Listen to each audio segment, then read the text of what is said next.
جی viewers, میرے ساتھ اس وقت موجود ہیں نسیم الرحمان صاحب، اور وہ focal person to prime minister for پناہ گاہیں یہ نیشنل لیول پہ ان کے فوکل پرسن ہیں پرائم منسٹر صاحب کے. اور یہ بھی میں بتاتا چلوں کہ نسیم الرحمان صاحب ایک وسیع تجربہ رکھتے ہیں، 30 سالہ تجربہ ان کا، اور انہوں نے یونیسیف میں کام کیا تھا، اور اس کے بعد یونیسیف کے حوالے سے ورلڈ کے ڈفرینٹ کنٹریز میں یہ سوشل سیکٹر میں ویلفیئر کے لیے کام کرتے رہے. اس میں نیپال، کوسوو اور دیگر ممالک بھی ہیں.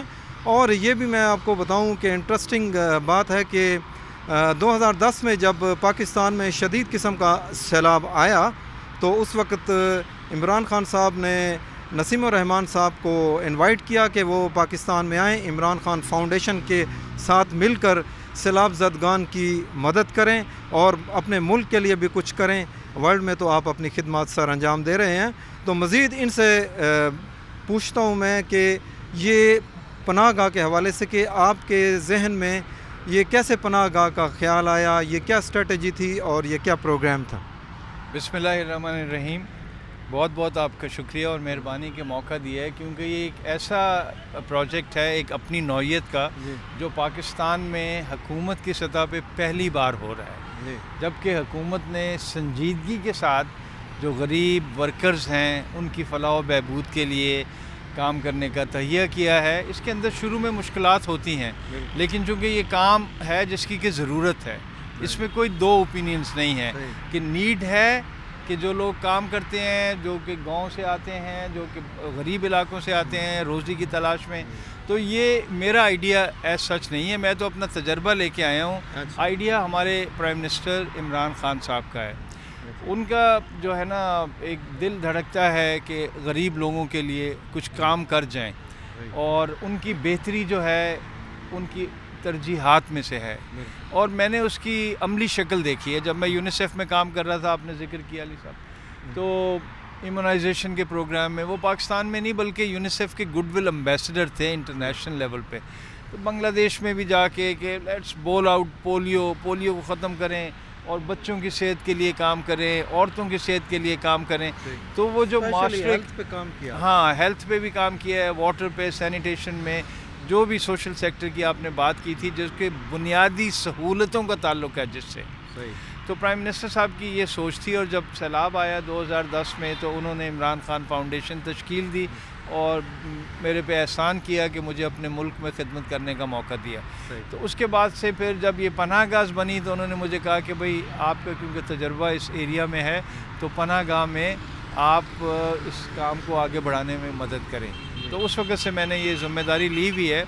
اور یہ 2018 کی سردیوں میں پرائم منسٹر صاحب نے جب لوگوں کو سڑکوں کے اوپر ٹھٹھرتے ہوئے دیکھا تو انہوں نے کہا کہ یہ تو کوئی طریقہ نہیں ہے کہ انسان جو ہے اشرف المخلوقات ہے جی، اللہ تعالیٰ کا نائب ہے زمین کے اوپر، تو اس کو عزت نفس کے ساتھ رہنے کا اس کا حق ہے اور حکومت کا فرض ہے کہ اس حق کو نبھائے.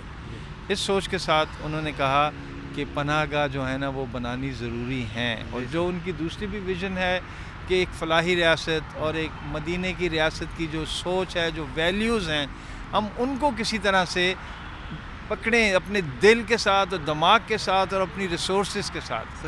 تو اس کے تحت پھر یہ پناہ گاہوں کو شروع کیا ہم نے اسلام آباد سے. اس وقت اسلام آباد میں 5 پناہ گاہیں ہیں اور ایک راول پنڈی میں ہے. اچھا سر، یہ بتائیں کہ اس کو کیسے ہینڈل کرتے ہیں؟ اس کے لیے کوئی اسپیشل اسٹاف ہے ٹرینڈ، اور یہ کیا آپ کے اس میں پلاننگ کیا ہوتی ہے اس کو رن کرنے کے لیے ایڈمنسٹریٹو وائز؟ ہاں، یہ جو آپ نے مناسب سوال کیا ہے کہ یہ جو پبلک کی خدمت کے پروگرام ہے نا جی، اس کو چلانا کافی مشکل ہے. لیکن اس کے اندر آپ کو ایک یہ فیلنگ ہوتی ہے کہ میں اور جو ہماری ٹیم ہے وہ اس کے اندر شریک ہے اور وہ مل جل کے. یہ ایک آدمی کے کرنے کا کام نہیں ہے، اس کے اندر ٹیم ضروری ہوتی ہے. تو ایک پہلا چیلنج ہی یہ تھا کہ ایک ٹیم کیسے تشکیل دی جائے، ٹیم بلڈنگ. تو ایک سٹرکچر کی ضرورت تھی کہ اس پروگرام کو کیسے چلا جائے. جب پرائم منسٹر صاحب کی سنجیدگی اور ان کا لگاؤ دیکھا تو حکومت نے کہا کہ سر بنا دیں گے ہم پناہ گاہیں.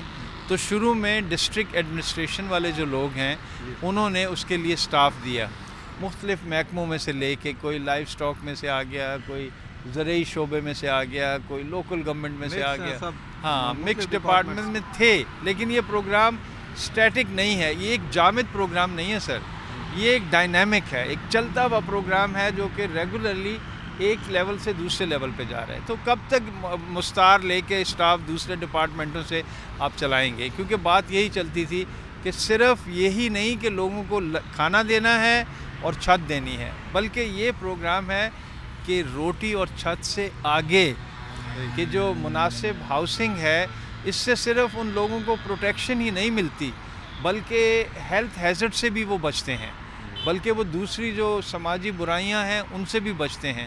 اس سے ان کی فزیکل ویل بینگ بھی ہوتی ہے, ذہنی طور کے اوپر بھی بہتر محسوس کرتے ہیں, اور وہ ان کی پروڈکٹیوٹی بھی بڑھتی ہے کہ جو ورکر ہے نا, تو معاشرے کی معاشی ترقی کے لیے بھی اس طرح کے اقدامات کی ضرورت ہے. تو جب یہ شروع ہو گیا تو اب ہم نے یہ کیا ہے کہ ایک ایسے ڈپارٹمنٹ ہے جو کہ Pakistan poverty alleviation and safety division, پاس اس کو کہتے ہیں, جو کہ ڈاکٹر ثانیہ جس کی کہ پرائم منسٹر صاحب کی special adviser to the prime minister for poverty alleviation, تو ان کی سربراہی میں پناہ گاہوں کا, احساس کا, لنگرز کا پروگرام, تو کچھ پروگرام ایسے ہیں احساس میں جو کہ لانگ ٹرم ہیں, اور کچھ ایسے ہیں جو امیجیٹ ریلیف دے رہے ہیں.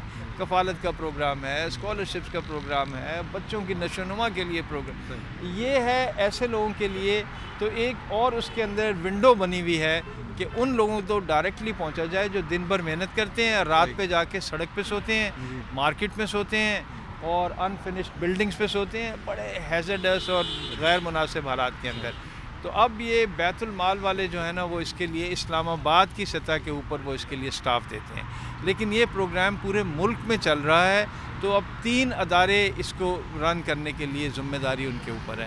ایک ہے سوشل ویلفیئر ڈویژن کہ صوبے کی سطح پہ سوشل ویلفیئر والے, پروونشل, ہاں پروونشل, کیونکہ 18th امینڈمنٹ کے بعد یہ سبجیکٹ تو ایک پروونشل ہے, لیکن ذمہ داری اور رہنمائی وہ فیڈرل لیول سے مرکزی طور کے اوپر ہونی چاہیے. تو یہ ایسا سا پروگرام ہے اس کے اندر پارٹنرز ہیں بہت سارے جو کہ مل جل کے کام کرتے ہیں, اور ہمیں شروع سے یہی تھا کہ پائیدار ہونا چاہیے. ایسا نہیں کہ آج پروگرام بن گیا اور کل جو ہے نا وہ پروگرام رک گیا, نہیں. تو اس کے لیے بھی ہم سوچ کے کام بھی کر رہے ہیں. پارٹنرشپس ہے پرائیویٹ پبلک. تو سٹاف کا جو آپ نے پوچھا ہے, ایک پناہ گاہ میں تقریباً 12 سے لے کے 15 تک کا سٹاف ہے. پیڈ سٹاف ہے, ایک supervisor, shift incharge, data entry person, صفائی کرنے والے, کھانا سرو کرنے والے. تو تقریباً 12 سے لے کے 15 تک لوگ ایک پناہ گاہ میں. اور اس وقت پاکستان بھر میں کوئی 120 سے زیادہ پناہ گاہیں ہیں, اور جو اسلام آباد میں ہیں وہ ایک قسم کا ایسا نمونہ ہے, اور دوسرے شہروں میں بھی, لاہور میں بھی, اور کراچی میں بھی, اور خیبر پختونخوا میں بھی, بلوچستان میں 5 پناہ گاہیں ہیں, کراچی میں 5 پناہ گاہیں ہیں, اور پنجاب پورے میں تقریباً 90 پناہ گاہیں ہیں, کے پی کے اندر 40-50 پناہ گاہیں ہیں. اب ایسا نہیں ہے کہ سب کی سب بہترین طریقے سے کام کرنی ہے. جیسے ایک فیملی کے اندر ہوتا ہے, جیسے ایک گیم کے اندر آپ کھیلتے ہیں, کوئی بہت اچھا پرفارم کر رہا ہے, کچھ ہم کوشش ایسی کر رہے ہیں کہ اسٹینڈرڈ آپریٹنگ پروسیجرز کے معیاری اصول و ضوابط کیا ہیں. پہلا پرائم منسٹر صاحب نے کہا ہوا ہے کہ لوگوں کو عزت نفس کے ساتھ آپ نے خوش آمدید کہنی ہے. پناہ گاہوں کو صحیح معنوں میں خدمت گاہیں بنائیں, اس جذبے کے ساتھ آئیں کہ اللہ تعالیٰ یہ کوشش چھوٹی سی ہے جو قبول کر لے. تو لوگ آتے ہیں, ایون خواتین کے بھی ٹھہرنے کی انتظام ہے جن پناہ گاہوں میں زیادہ جگہ ہے, اور جو ہسپتالوں میں پناہ گاہیں ہیں, خاص طور پہ ہماری جو خواتین ہیں, مائیں ہیں, بہنیں ہیں. ہاں لاہور میں جو یہ تھا نا کہ بھی خواتین جو بیچاری گھر سے نکلتی ہیں, روزی کی تلاش میں نکلتی ہیں, تو فیملی کے ساتھ آتی ہیں. کبھی کوئی مریض ہے تو آپ کا بھائی شاید بعد میں جائے گا, بہن پہلے جائے گی. تو سیکورٹی سسٹم صحیح ہے اس کا یہاں؟ ہاں, سیکورٹی سسٹم کے لیے بھی ایک تو ہم نے خود بھی رکھے ہوئے ہیں کہ 2 گارڈ ہیں, میٹل ڈیٹیکٹر ہے, وہ آ کے ان کو چیک کرتے ہیں کہ بھئی کوئی ایسی چیز تو نہیں لے کر آ رہا ہے. پھر ڈسٹرکٹ ایڈمنسٹریشن کے ساتھ پارٹنرشپ ہے, جو یہ موبائل پولیس والے ہوتے ہیں وہ بھی آ کے دیکھتے رہتے ہیں. اور پناہ گاہوں کے سٹاف کو ہم خود بھی ٹرین کر رہے ہیں کہ یہ ریفرل پوائنٹس ہیں, یہ ریفرل سروس ہے, ایسے کر کے بتانا ہے تاکہ یہ پناہ گاہ ایک پیسفل اور ایسی جگہ ہو کہ جس میں کام کرنے والے دن بھر محنت اور مشقت کے بعد آتے ہیں تو گھر جیسا ہی ان کو ماحول ملے اور وہ چین سے آرام کی نیند سوئیں گے, ذہن بھی ٹھیک ہوگا, صحت بھی ٹھیک ہوگی, بیماری سے تو ان کی پروڈکٹیوٹی بھی بڑھے گی. اچھا سر, یہ اس میں یہ ان فیوچر سپوز ایسا ہوتا ہے اکثر کہ ایک گورنمنٹ چلی جاتی ہے 5 ایئرز یا کچھ عرصہ پورا کر کے نا, تو اس کے بعد نئی جو گورنمنٹ آتی ہے اس میں وہ پروگرامز جو ہوتے ہیں وہ سٹاپ کر دیے جاتے ہیں یا رک جاتے ہیں. تو اس بارے میں ان فیوچر کیا آپ نے اس کی اسٹریٹجی رکھی ہے یا کیا پلاننگ ہے, اور یہ کیا آپ ان فیوچر اس کو رن کریں گے, مزید آگے کوئی اس کی فارمیشن اس قسم کی بنائی؟ اچھا, ایک تو یہ ہو گیا کہ پناہ گاہ کے بارے میں ہم اس لحاظ سے دیکھتے ہیں کہ سمجھانے کے لیے ہے کہ جیسے 3S پروگرام ہے, safe, secure and sustainable shelter homes. اس کا مطلب ہے محفوظ, ذمہ دار اور پائیدار پناہ گاہ. پائیداری از اباؤٹ سسٹینیبلٹی. سسٹینیبلٹی آتی ہے اونرشپ سے, کہ یا تو یہ ہے کہ صرف حکومت کا ہی پروگرام ہے تو حکومت چینج ہوگی تو پروگرام ختم ہو جائے گا. اگر اونرشپ ہے, آپ کی بھی ہے, میری بھی ہے, فلاحی اداروں کی بھی ہے, مخیر حضرات کی بھی ہے, پرائیویٹ سیکٹر والوں کی بھی ہے, پبلک پرائیویٹ پارٹنرشپ ہے اس کے اندر, تب اس کی پائیداری جیسے بے نظیر انکم سپورٹ پروگرام, ہاں وہ پچھلی گورنمنٹ کا, ہاں پچھلی گورنمنٹ کا تھا, کیونکہ غریبوں کی خدمت کے لیے بنا ہوا تھا, اس کی ضرورت ہے. اس کو بھی ہوتا ہے کہ ہر پروگرام کو بہتر بنائیں. تو اگر یہ ایک حکومت جانے کے بعد بھی یہ ہوتا ہے کہ ایک تو آپ نے اس کی فاؤنڈیشن سنجیدگی اور اچھی نیت کے ساتھ رکھی ہے, تو بعد میں یہ ہوتا ہے کہ جیسے میں نے کہا ہے کہ حکومت دیتی ہے یہ جو جگہ ہے, شیلٹر, انفراسٹرکچر, پانی کا انتظام, واش روم, کھانے کا انتظام, اس کے 2 حصے ہیں, ایک لنگر اور ایک رہنے کی. ہر پناہ گاہ کے اندر 100 لوگوں کے ٹھہرنے کی جگہیں, اور وہ بھی جو یونیسیف کا بھی میرا کام تھا اس میں کہ سیف اور سیکیور انوائرمنٹ ہونا چاہیے, ہیلدی انوائرمنٹ ہونا چاہیے. ہاتھ دھو اندر آؤ, ہاتھ دھو کھانا لو, ہاتھ دھو پھر سو.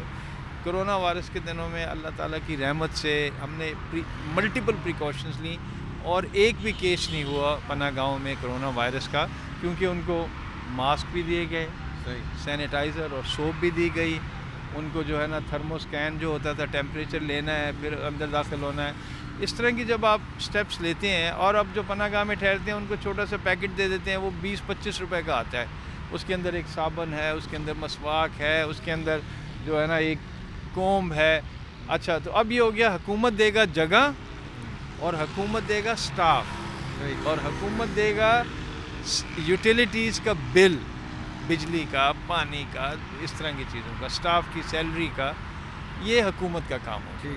اس کے بعد جو زیادہ خرچہ ہے وہ کھانے کا ہوتا ہے. خوراک دیں گے جو اچھی فاؤنڈیشنز ہیں جو اسی شعبے میں کام کر رہی ہیں, سیلانی انٹرنیشنل ٹرسٹ ہے جی, اللہ والے ٹرسٹ, مختلف NGOs کنٹریبیوٹ کرتے ہیں اس میں فوڈ کے حوالے, ترس فاؤنڈیشن اور مخیر حضرات آپ جیسے, اور جو ہمارے سامعین ہیں وہ آ کے بھی سائلنٹلی سپورٹ کرتے ہیں, کہ اس کے بہت سارے سائلنٹ سپورٹرز ہیں. اینی وے فوڈ کی زیادہ ذمہ داری جو ہے نا وہ فلاحی اداروں کی اور NGOs کی ہے.